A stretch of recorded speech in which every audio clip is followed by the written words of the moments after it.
Hello guys, we are back with a new video, and in this video we will cover these sections of the mathematics. We are continuing this video on the topic of fraction. Fraction की बाकी videos हमने अपने playlist में लगा रखी हैं YouTube पे, आप उसको देख सकते हैं। आप यूट्यूब के हमारे चैनल के प्लेलिस्ट में जाइए और बाकी के फ्रैक्शंस के वीडियोस देख लीजिए। अभी आपके पास ये सारे सेक्शंस हैं हमारे पास जो हम आज के वीडियो में कवर करने वाले हैं।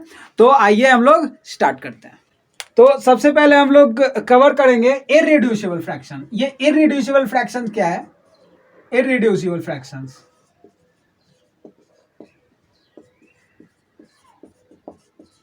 Irreducible fractions. तो पहले लिख लीजिए इररिड्यूसिबल फ्रैक्शंस क्या होते हैं, आप लोग भी निकाल लो।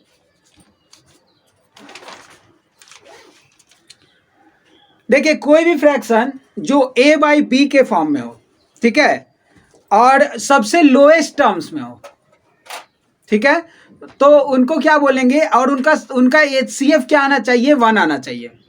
उन दोनों का डिनोमिनेटर और न्यूमरेटर का जो HCF होगा वो 1 आएगा, और उसी को हम लोग क्या बोलेंगे? Irreducible fractions. जैसे कि हम देख सकते हैं, कोई भी a बाई बी है, कोई भी फ्रैक्शन, और ये आपस में एकदम लोएस्ट टर्म है। अब इनका जो है डिवीजन और इससे छोटा नहीं हो सकता है, और इन दोनों का HCF क्या है? 1 है। तो इसको हम लोग क्या बोलेंगे? Irreducible fraction. जैसे कि हम इसको बोल सकते हैं 18/24। अगर हम इसको बोले कि ये क्या इररिड्यूसिबल फ्रैक्शन है, तो नहीं।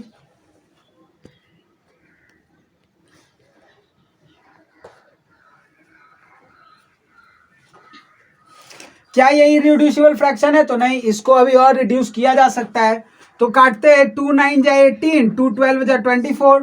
क्या करना है? जितने नंबर से हम ऊपर डिवाइड करेंगे उतना ही नंबर से हमें नीचे भी डिवाइड करना होगा। तो 2 9 जा 18, 2 12 जा 24, फिर 3 से ऊपर कट करें, क्योंकि अब 2 से 9 कटने वाला नहीं है। तो 3 3 जा 9, 3 4 जा 12।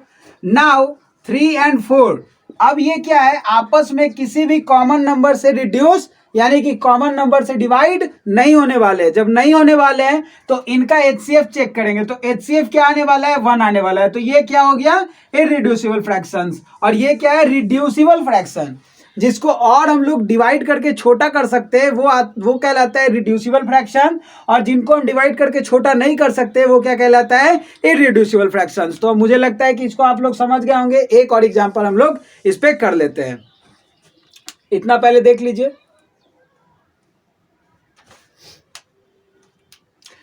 तो पहले हम लोग लिख लेते हैं इररिड्यूसिबल फ्रैक्शन होता क्या है, ठीक है, उसके बाद हम लोग नेक्स्ट एग्जांपल कर लेते हैं।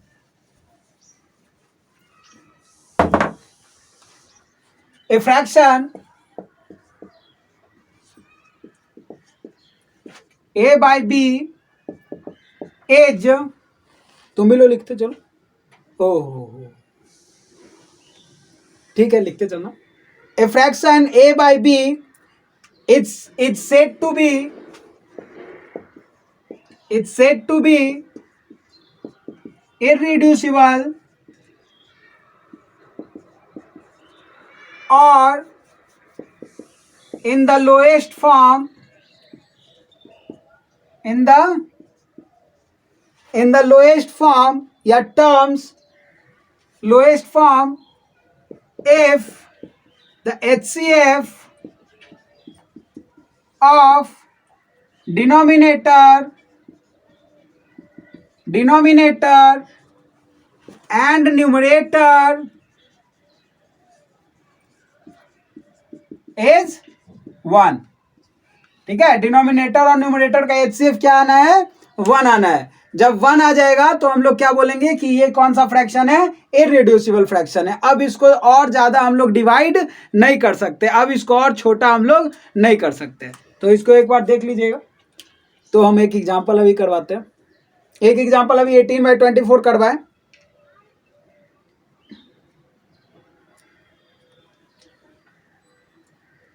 चलिए,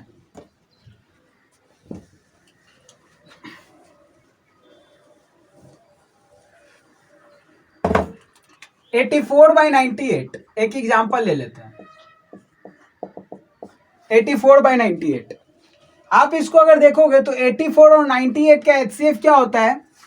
84 और 98 का HCF अगर हम डिवीजन मेथड पे निकालें तो 98 84 84 बन जाए 84 14 84 84 कैंसिल कैंसिल, क्या आ गया आपका HCF 14 आया HCF। ठीक है, 14 आ गया है। तो आप यहाँ पे देखोगे क्या कि HCF 1 नहीं है, 1 नहीं है। इसका मतलब ये इन दोनों का HCF क्या है, 1 नहीं है। इसका मतलब क्या है कि ये अभी इररिड्यूसिबल फ्रैक्शंस नहीं है। अगर इररिड्यूसिबल फ्रैक्शंस नहीं है तो फिर इनको इररिड्यूसिबल फ्रैक्शंस कैसे बनाए, तो इनको हम लोग सेम नंबर से ऊपर और नीचे डिवाइड करते जाते हैं और डिवाइड करके देखते हैं कि ये, या फिर इसके HCF से ही हम लोग क्या करेंगे, इसको डिवाइड करेंगे। तो HCF से डिवाइड करते हैं, ध्यान रखेंगे इसका HCF जो आया है उसी से हम लोग डिवाइड कर रहे हैं। तो इसके HCF से डिवाइड करते हैं तो डिवाइडेड बाय 14 क्या आ गया आपका 14 6 जा 84 14 7 जा 98 6/7 इज योर इररिड्यूसिबल फ्रैक्शन। अब इसका क्या है तुम्हारा HCF कितना आना है आप लोग का, HCF इसका 1 आना है। इसका HCF 1 आएगा तो ये क्या कहलाएगा, इररिड्यूसिबल फ्रैक्शन। तो चेक करने के लिए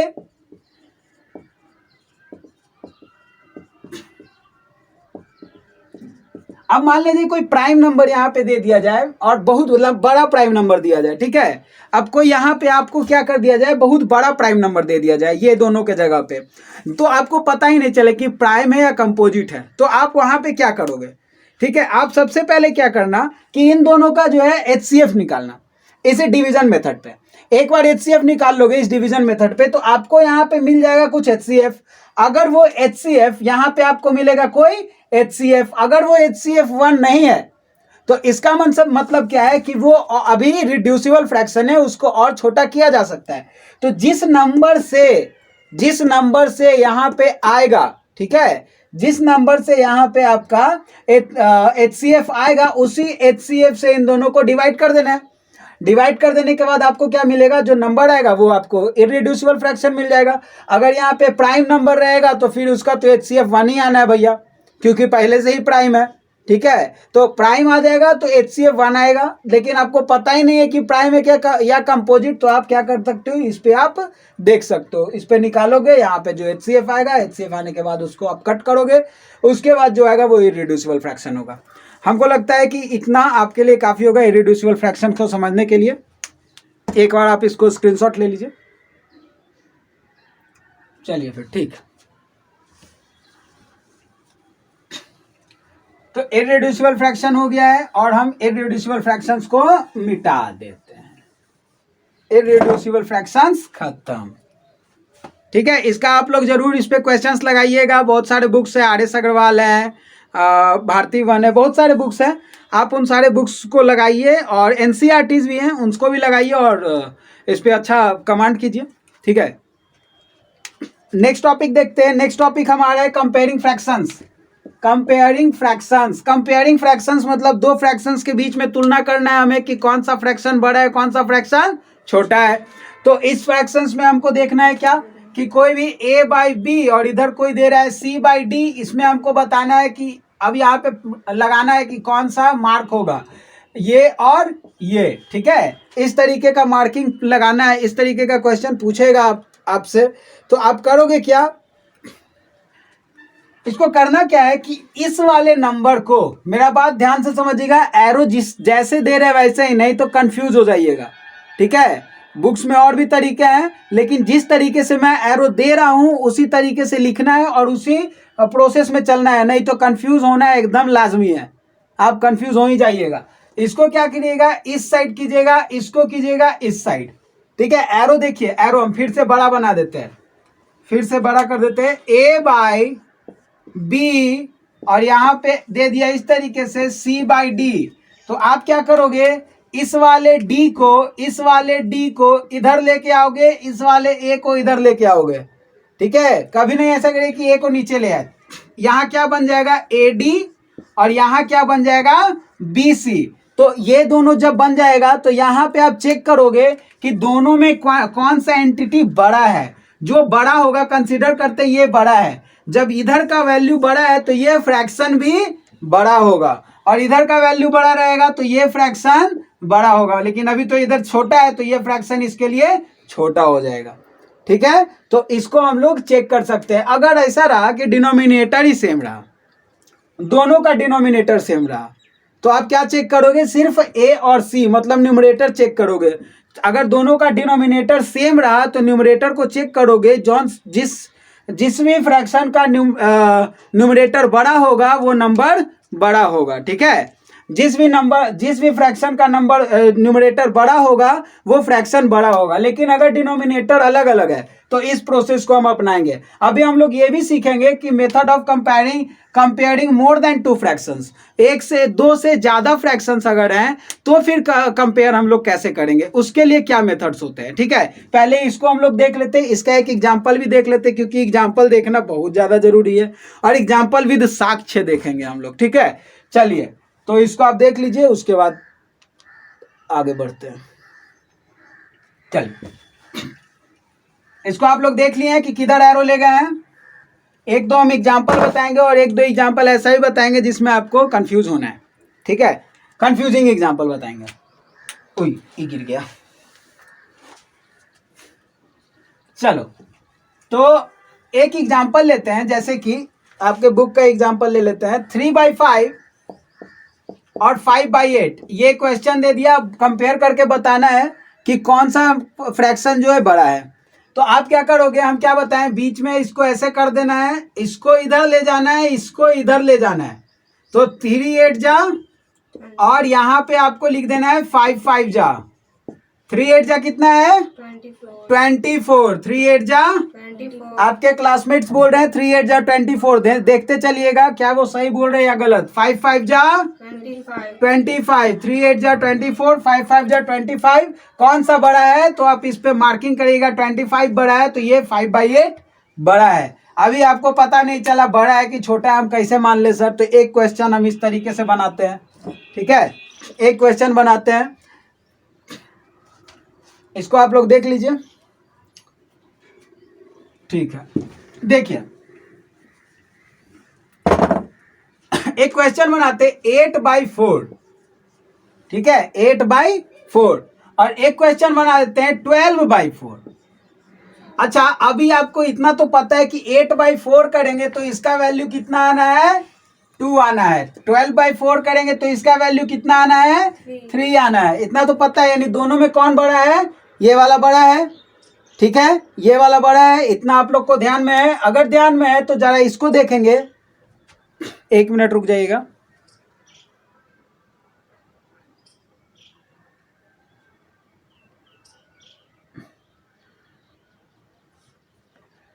आज लाइटिंग का कुछ प्रॉब्लम लग रहा है, आज थोड़ा लाइटिंग का ऐसा लग रहा है जैसे प्रॉब्लम है, लेकिन कोशिश कीजिए कि आप लोग सीख जाइए। चलिए देखिए, अब क्या करना है यहाँ पे आपको, कि अभी हम लोग को मालूम है कि इधर 2 आना है, इधर 3 आना है। ठीक है, जब इधर 2 और इधर 3 आना है तो हम लोग क्या करेंगे कि इसको अपना मेथड को यूज करेंगे, इसको इधर, इसको इधर। तो ये क्या हो जाएगा? 8/4 जा, और इधर हो जाएगा 12/4 जा। ठीक है, 8/4 जा 12/4 जा, 8/4 जा 32, 12/4 जा 48। कौन सा बड़ा आया बच्चों? 48 बड़ा आया। 48 बड़ा आया तो कौन बड़ा हो गया? 12/4 बड़ा हो गया। यानी यहाँ पे मार्किंग इस तरीके का लग जाता। तो आपको पता है कि, और एक बात और बोले थे, हम ध्यान नहीं दिए थे, डिनोमिनेटर दोनों का सेम है। जब डिनोमिनेटर दोनों का सेम है तो न्यूमरेटर चेक करेंगे। न्यूमरेटर जब चेक करेंगे तो किसका न्यूमरेटर बड़ा है? 12 न्यूमरेटर बड़ा है। जब 12 न्यूमरेटर बड़ा है तो यानी कि 12/4 फ्रैक्शन बड़ा होगा। Is that clear? Is that clear? Very good. तो इसको आप लोग एक बार देख लीजिए। ठीक है,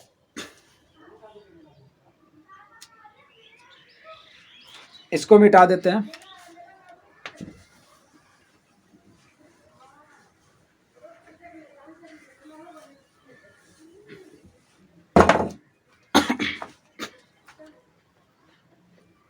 अब देखिए, एक फ्रैक्शन ऐसा आएगा कि माइनस वाला होगा, निगेटिव इंटीजर वाला।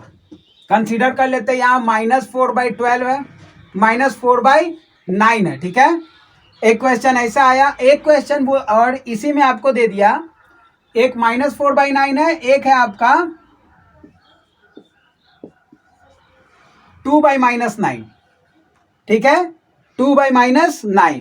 अब एक बात जानिए, यहाँ पे इस तरीके का रखते हैं जिससे आपको इजीली पता चल जाए कि इसका वैल्यू आना क्या है, ठीक है, ताकि आप लोग जो है समझ पाए। जैसे हम यहाँ लिख दें -12/4 और यहाँ लिख दें -16 हम लोग देख लेते हैं, -12/4 है और ये क्या है आपका 25/-5 है। इस तरीके का क्वेश्चन आपको एकदम गारंटीड जो है प्रॉब्लम करना ही करना है, ठीक है। तो जब जो हम कॉन्सेप्ट बता रहे एकदम उसी को फॉलो कीजिए, इधर दाएं बाएं बिल्कुल नहीं। अब जैसे देखिए -12/4 है, 25/-5 है, तो आप इसको करोगे क्या, सबसे पहले हम इसको देख लेते हैं कि कौन बड़ा है, क्योंकि हमारे पास इसका एक एडवांटेज है कि ये कट जाने वाला है। काटेंगे तो तुम्हारे पास कौन है, 4×12 -3 और इधर से कट करें तो -5। माइनस में नंबर जितना ही बड़ा होगा, जितना ही बड़ा डिजिट होगा, वो उतना ही वैल्यू में छोटा होता है, और जितना ही नंबर में छोटा होगा उतना ही माइनस का वैल्यू में बड़ा होता है, ठीक है। नंबर लाइन पे हम लोग देखे हैं कि जो 0 के नजदीक होगा माइनस में वो बड़ा होगा, और जो 0 से दूर होगा प्लस में वो बड़ा होगा। जैसे 1 2 3 4 सब प्लस में है, तो ये 4 जैसे हम दाएं बढ़ेंगे तो बड़ा होते जाता है, तो यहाँ पे हम लोग को राइट बढ़ते जाना है, बड़ा होते जाएगा। तो -1 -2 -3 -4, ठीक है। अब यहाँ पे देखिए -1 2 3 4 है, इधर 0, तो आप दाएं साइड बढ़िएगा तो नंबर्स बड़ा होते जाएगा, 0 से भी दाएं बढ़िएगा नंबर बड़ा होते जाएगा, या -4 से राइट साइड बढ़ रहे हैं 0 के तरफ तो नंबर बड़ा होते आ रहा है। तो वैसे ही देखेंगे -3 और -5 में कौन बड़ा है, आपका -3 बड़ा है, क्योंकि -5 से नंबर में छोटा है। अब देखो कि यहाँ पे हम देखते हैं क्या कि क्रॉस मल्टीप्लीकेशन करते हैं। क्रॉस मल्टीप्लीकेशन करेंगे तो क्या आ जाएगा, इधर आ जाएगा 12×5 = 60 प्लस का 60, और इधर आ जाएगा 25×4 = 100, आ गया ना। देखिए माइनस माइनस प्लस, प्लस का 60 और 25×4 = 100। अब आप बोलिएगा कि सर देखिए 100 वाला जो है बड़ा है, और 100 वाला में आप मार दीजिएगा टिक, तो 100 वाला में जब मार दीजिएगा तब हो जाएगा गलती। अगर 100 आ गया यहाँ पे तो तुम बोल दोगे कि सर 25/-5 तो बड़ा है, ठीक है, और इसको तुम कर दोगे, लेकिन यहाँ पे क्या है कि -5 है, और -5 -3 से छोटा है, होना चाहिए था एक्चुअल में क्या इस तरीके का, अब आप कर दिए इस तरीके का, तो ये क्या हो जाएगा, गलती हो जाएगा। तो आपको यहाँ पे क्या लगाना होगा, कौन सा तरीका, देखिए इसको हम मिटा रहे हैं फिर हम बता रहे हैं।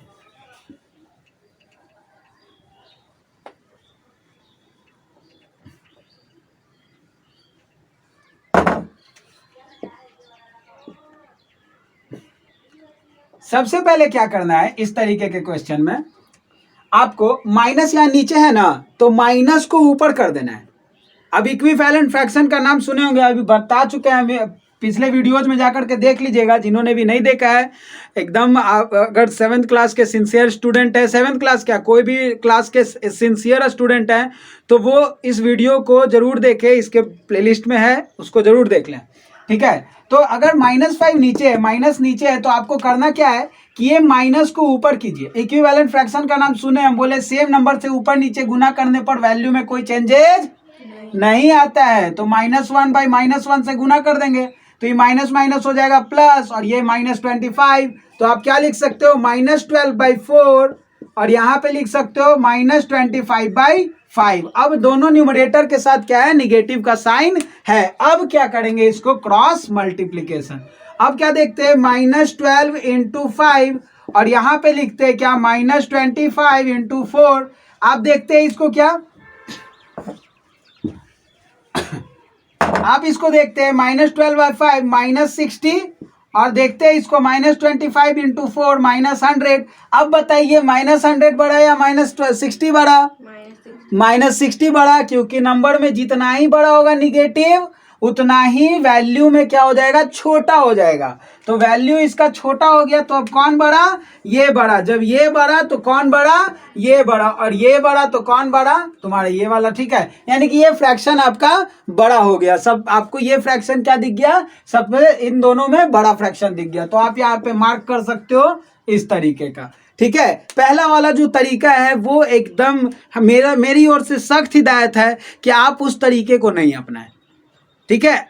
अक्सर बच्चे यहीं पे गलती करते हैं, अक्सर स्टूडेंट यही गलती करते हैं कि क्या करते हैं, नीचे -5 रहता है, ठीक है ना, क्रॉस मल्टीप्लिकेशन कर देते हैं, हो जाएगा काम। लेकिन ऐसा होता नहीं है। माइनस अगर नीचे रहता है तो आपको सबसे पहले माइनस ऊपर करना है, माइनस ऊपर कर देने के बाद आपको क्रॉस मल्टीप्लिकेशन करना है, और जिस साइड का वैल्यू, जैसे यहाँ पे ये इसको ऊपर मैंने क्या, देखो यहाँ लिखा, ये इसको ऊपर क्या मैंने एकदम सेम अलाइनमेंट में लिखना है।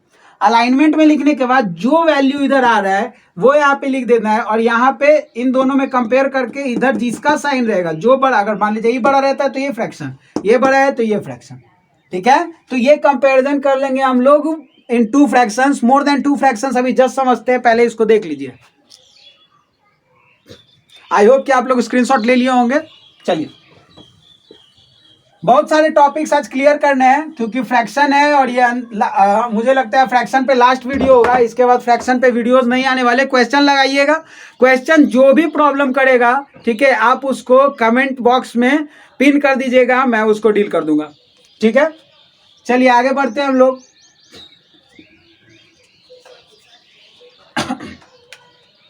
ये हो गया। अब methods of comparing more than 2 fraction, second number हो गया, इसको मिटा देते हैं। मोर देन 2 फ्रैक्शंस रहा, जैसे कि 4/9, 8/9 और 6/9। इसमें आसानी से आप कंपेयर कर सकते हैं। मैंने क्या बताया कि अगर डिनोमिनेटर सेम है तो जस्ट न्यूमरेटर को आप क्या करोगे, कंपेयर करोगे। डिनोमिनेटर अगर सेम है तो किसको कंपेयर करोगे, न्यूमरेटर को कंपेयर करोगे। जिस भी फ्रैक्शन का न्यूमरेटर बड़ा होगा वो वाला फ्रैक्शन बड़ा होगा। तो किस फ्रैक्शन का न्यूमरेटर सबसे बड़ा है, ये वाला।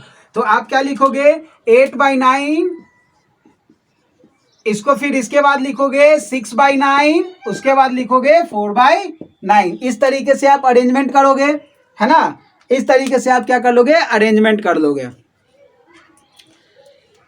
तो ये कंपैरिजन हो जाएगा मोर देन 2 फ्रैक्शंस। लेकिन अगर डिनोमिनेटर अलग अलग रहा तो क्या करोगे, है ना, डिनोमिनेटर अलग अलग रहा तो क्या करेंगे।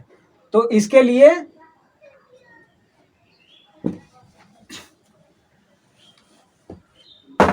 एक और तरीका देख लेते हैं।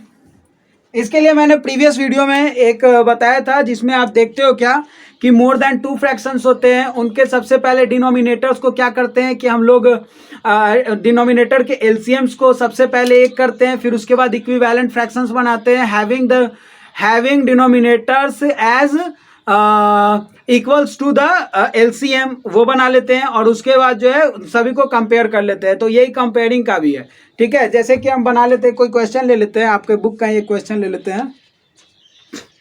2/5, 3/10, 2/5, 3/10, 3/10, 9/14 एंड 6/35। ये आपका क्वेश्चन है। आप इसको ऐसा कर दो कि 14 को क्या कर दो ना, 15 कर दो, 15 कर दो और 30 कर दो इसको। इससे क्या होगा कि थोड़ा आसान हो जाएगा और आपको समझने में आसानी हो जाएगा।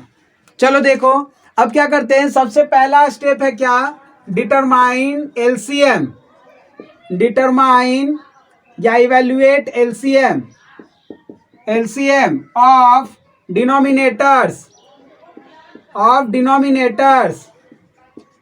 डिनोमिनेटर्स के क्या कीजिए आप, एलसीएम को क्या कर लीजिए, निकाल लीजिए। सबसे पहला प्रोसेस होगा तो 5, 10, 15, 30 का एलसीएम क्या हो जाएगा आपके पास, 30 ही आ जाएगा। 5, 10, 15, 30 का एलसीएम निकाल लीजिएगा। नहीं आएगा निकालने तो उसके लिए देख लीजिए 5, 10, 15, 30। इस वाले मेथड पे हम निकाल रहे हैं, डिवीजन मेथड पे, प्राइम फैक्टराइजेशन मेथड पे मैं नहीं निकाल रहा हूँ, डिवीजन मेथड पे निकाल रहा हूँ। तो 5 1 जा 5, 5 2 जा 10, 5 3 जा 15, 5 6 जा 30। 2 से डिवाइड करते, 2 1 जा 1 खत्म, 2 1 जा 2, 3 का 3 रह जाएगा, 2 3 जा 6। फिर इसके बाद 3 से डिवाइड करते हैं, 1 1 1 एंड 1, ठीक है। इस तरीके से आ गया आपका 5 × 2 × 3, 5 2 जा 10, 10 3 जा 30। ये आपका एलसीएम हो गया, ठीक है। एलसीएम निकालते समय एक बात ध्यान दीजिएगा कि आप जिस नंबर से भी यहाँ डिवाइड कीजिएगा, कम से कम 2 नंबर इसमें डिवाइड होने चाहिए उसी कॉमन नंबर से। जैसे कि 5 मैंने लिया तो यहाँ पे 5 से एक नंबर, सारे नंबर 5 से डिवाइड हो रहे थे, लेकिन यहाँ पे देखिए 2 से कौन कौन डिवाइड हो रहा है, 2 और 6। अगर एक ही नंबर डिवाइड होता तो हम 2 से डिवाइड नहीं करते। क्यों? अगर यहाँ पे हम बोलते 3 से डिवाइड करते हैं तो 3 से कितने डिवाइड होते? 2 तो कर सकते थे, लेकिन 4 से डिवाइड नहीं कर सकते थे, 5 से डिवाइड नहीं कर, 5 से तो एक भी नहीं डिवाइड हो रहा है, ठीक है। लेकिन अगर फिर भी होगा कोई भी, तो आपका 2 नंबर कम से कम डिवाइड होना ही चाहिए एलसीएम के लिए, ठीक है। तो आपको ये ध्यान में रखना होगा। ये एलसीएम निकाल लिए, 30 आया, तो हम क्या देख रहे हैं? 30, इसको मिटा रहे हैं हम। ये क्या आया? Denominators, determine LCM of denominators. LCM of denominator क्या आया? 30। अब 30 आ गया तो आप क्या करोगे? सेकेंड स्टेप क्या होगा आपका? मेक द न्यूमरेटर्स, या फिर डिटरमाइन द इक्विवेलेंट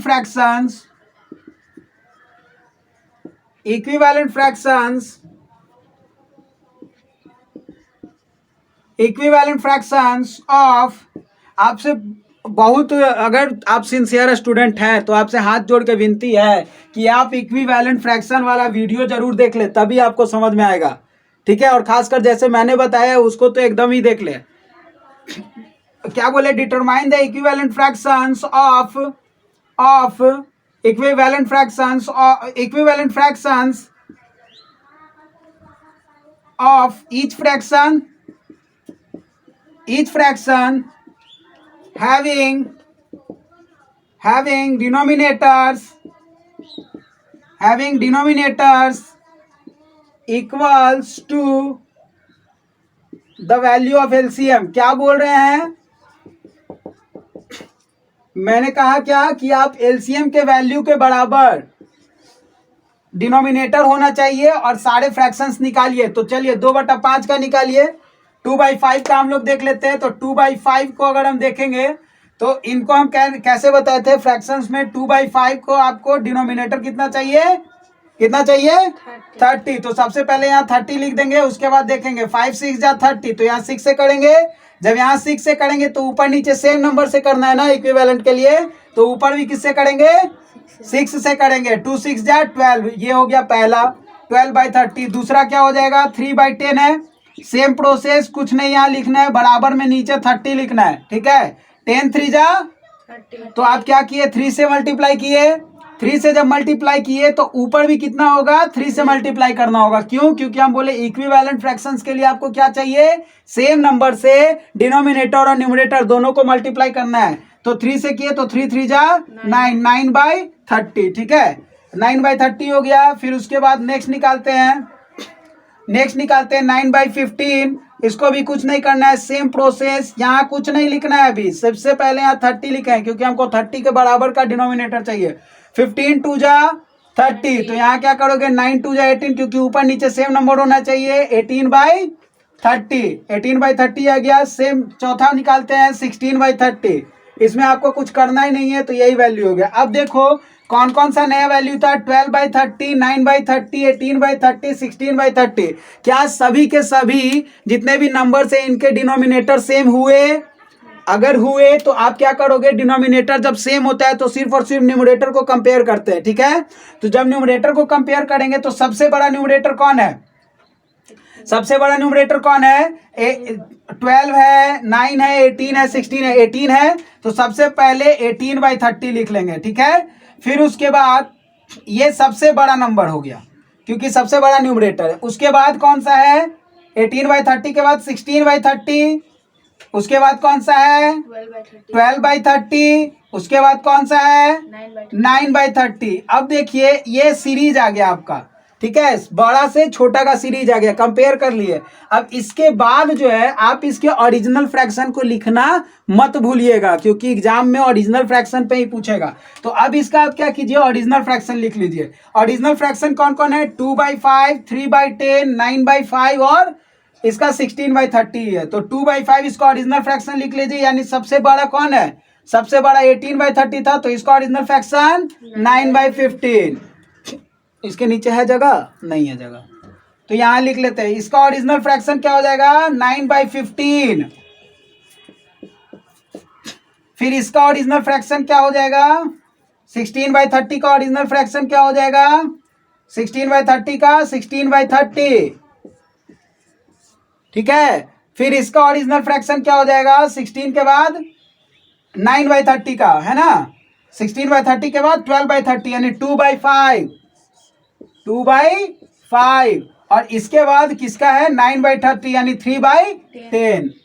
तो ओरिजिनल फ्रैक्शन लिखना नहीं भूलिएगा, ओरिजिनल फ्रैक्शन लिखना बहुत ही जरूरी है। तो ये आपका पूरा तरीका है जिसमें आप क्या सीखे, methods of comparing more than 2 fractions. Is that clear? एक बार इसको देख लीजिए और बार बार अपने इस वीडियोस को, अगर एक बार नहीं समझ में आए 2 बार में समझिए, लेकिन इसमें काफी मैंने इंफॉर्मेशन दे दिया है जो काफी होगा, ठीक है। चलिए, तो यहाँ पे हम लोग सीखे क्या, methods of comparing more than 2 fractions. पहला हम लोग क्या सीखे, इररिड्यूसिबल फ्रैक्शंस, ठीक है। इररिड्यूसिबल फ्रैक्शंस क्या क्या होते हैं, मतलब जिनको रिड्यूस किया जा सकता है, पहला, या फिर जो दूसरा लोएस्ट टर्म में हो जिसको रिड्यूस नहीं किया जा सकता है, या फिर वो सबसे लोएस्ट टर्म होंगे, उसके डिनोमिनेटर और न्यूमरेटर आपस में कोई कॉमन नंबर से नहीं कटेंगे, या उसके बाद उनका HCF क्या होगा, 1 होगा, ठीक है। अगर 1 नहीं है, 1 से ज्यादा है तो पक्का है कि वो रिड्यूसिबल फ्रैक्शन है, और जो HCF आएगा उसी से हमको कट करना है। दूसरा हम लोग क्या सीखे, सेकंड में सीखे कि comparing 2 fractions, comparison between 2 fractions, which fraction is greater and which fraction is smaller. तो ग्रेटर और स्मॉलर चेक करना था, तो उसमें हम लोग क्या किए कि 2 अलग अलग तरीकों से सीखे, मतलब तरीके तो सेम थे, 2 अलग अलग क्वेश्चंस पे लगा कर देखे कि कौन सा जो है थोड़ा प्रॉब्लम कर सकता है, ठीक है, कंफ्यूजिंग क्वेश्चंस हो सकता है, उस पर भी देख लिए सेकंड क्वेश्चन। फिर थर्ड वाला क्या देखें, comparing between more than 2 fractions. More than 2 fractions में पूरा ये प्रोसेस था, इस पूरे प्रोसेस को बार बार देखिए और समझिए। और मुझे लगता है कि ये वीडियो काफ़ी लंबा हो जाएगा, तो ये जो बाकी के शेष हैं इसको नेक्स्ट वीडियो में हम लोग कवर करेंगे। और हमारे साथ बने रहिए, लाइक एंड सब्सक्राइब करना ना भूलें, और बेल आइकन को जरूर बजा दे ताकि इसी तरीके के वीडियोज आपको लगातार मिलते रहे। धन्यवाद।